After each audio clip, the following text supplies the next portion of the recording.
saya mohon izin untuk menjawab bagi pihak yang berhormat Menteri Kesihatan, memandangkan beliau mempunyai hal kecemasan yang perlu diuruskan di kawasan beliau, dan kita mendoakan kesejahteraan semua yang terlibat dengan mehnah dan tribulasi banjir ketika ini. Yang berhormat, Timbalan Menteri juga ada bersama saya, Timbalan Menteri Kesihatan, untuk mencatat dan mengambil apa-apa isu yang berbangkit daripada isu yang akan saya jawab bagi pihak Menteri Kesihatan pada pagi ini.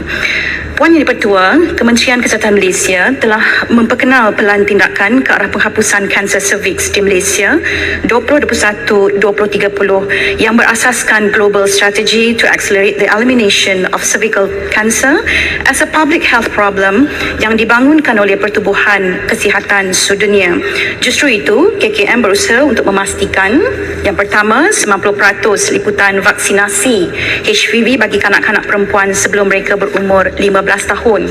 Kedua, 70% liputan saringan dengan menggunakan kaedah terkini yang terbukti berkesan secara saintifik terhadap wanita yang berusia 35 dan 45 tahun sekurang-kurangnya 2 kali seumur hidup, dan 90% wanita yang positif mendapat intervensi dan rawatan awal bagi prakanser. Pelan tindakan ini adalah merupakan satu kerangka kerja yang merangkumi matlamat dan sasaran penghapusan menjelang tahun 2030. Bagi menetapkan hala tuju pelan tindakan ini, terdapat 5 keutamaan KKM, iaitu pertama, memperkukuh tadbir urus dan dasar. Kedua, memperkaya akses dan penyertaan. Ketiga, meningkatkan penyampaian perkhidmatan. Keempat, memupuk kerjasama antara sektor.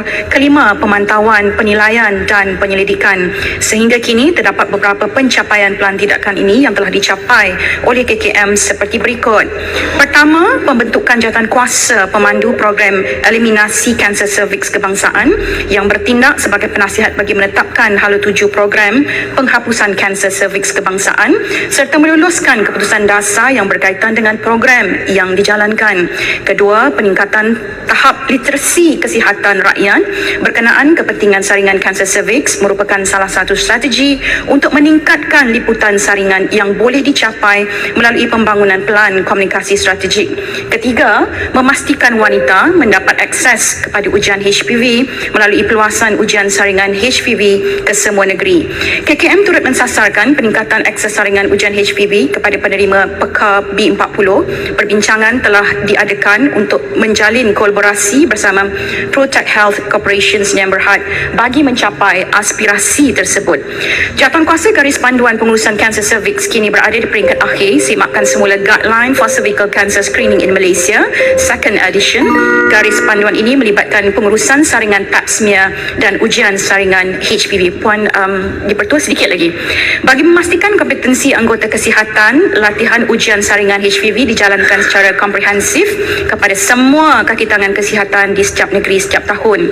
KPM juga berkolaborasi bersama Institut Penyelidikan Sistem Kesihatan menjalankan penyelidikan yang bertajuk Cervical Cancer Screening, Simulation of Best Practices to Achieve the Target, yang bertujuan untuk membuat unjuran saringan kanser cervix di Malaysia melalui model simulasi berdasarkan strategi-strategi saringan HPV yang dirangka. Seterusnya, menempatkan 7 peralatan kolposkop di Hospital Umum Sarawak, Hospital Sibu, Hospital Kelang, Hospital Kulim, Hospital Langkawi, Hospital Selayang dan Institut Kanser Negara dalam usaha untuk meningkatkan akses kepada pesakit yang dikesan HPV positif atau didapati memperoleh keputusan pap smear yang abnormal. Untuk makluman ahli yang berhormat, pada masa ini KKM mengekalkan polisi suntikan hanya kepada kanak-kanak perempuan yang berusia 13 tahun. Bagi wanita dewasa, pencegahan kanser cervix adalah melalui saringan sama ada melalui pap smear atau ujian saringan HPV. Selain itu, golongan wanita turut diberi pilihan untuk mengambil vaksinasi HPV di fasiliti kesihatan swasta di mana kesan vaksinasi bergantung kepada umur dan status pendedahan kepada aktiviti seksual. Terima kasih Puan Yang di-Pertua.